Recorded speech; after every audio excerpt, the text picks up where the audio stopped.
चार रानियों वाला राजा। एक बार एक रईस राजा था जिसकी चार रानियां थी। वो अपनी चौथी रानी को सबसे ज़्यादा प्यार करता था। उसे महंगे कपड़ों से लादे रहता और बेहतरीन खाना खिलाता था। वो उसे केवल सबसे अच्छा देता था।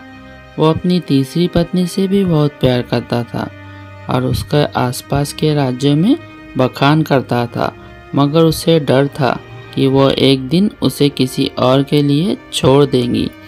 वो अपनी दूसरी पत्नी से भी प्यार करता था और वो उसकी हमराज थी और वो उसके साथ हमेशा सहानुभूति, इज्जत और धैर्य से रहती थी। जब भी राजा को कोई परेशानी होती थी तो वो उसे बताता था ताकि वो राजा को उस परेशानी का हल बता सके। राजा की पहली पत्नी राजा की सबसे वफादार थी और राज्य और उसकी दौलत बढ़ाने में बहुत मदद करती थी, मगर वह अपनी पहली पत्नी से प्यार नहीं करता था। एक बार राजा बीमार पड़ गया और उसे समझ आ गया कि उसके पास समय बहुत कम है। इसलिए उसने अपनी चौथी पत्नी से पूछा कि मैंने सबसे ज़्यादा प्यार तुमसे किया है और तुम्हें सबसे बेहतरीन चीज़ों से नवाजा है, तुम्हारा सबसे ज़्यादा ध्यान रखा है।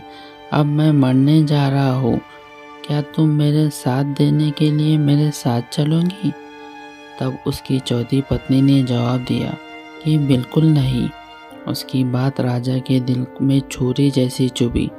अब दुखी राजा ने तीसरी पत्नी से पूछा कि मैंने सारी ज़िंदगी तुमसे प्यार किया है, अब मैं जा रहा हूँ, क्या तुम मेरे साथ चलोगी? नहीं, ऐसा तीसरी पत्नी ने जवाब दिया। ज़िंदगी बहुत अच्छी है और जब तुम मरोगे तो मैं दोबारा से शादी कर लूँगी। अब राजा का दिल बैठ गया था और वो अब ठंडा पड़ गया था।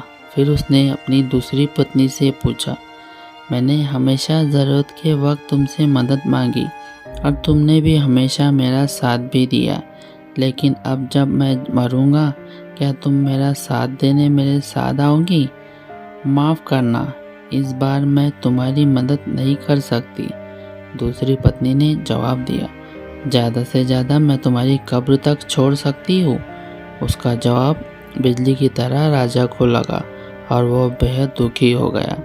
तभी एक आवाज़ आई, मैं आपके साथ चलूँगी और यहाँ आप जाएंगे वहाँ आपके साथ चलूँगी।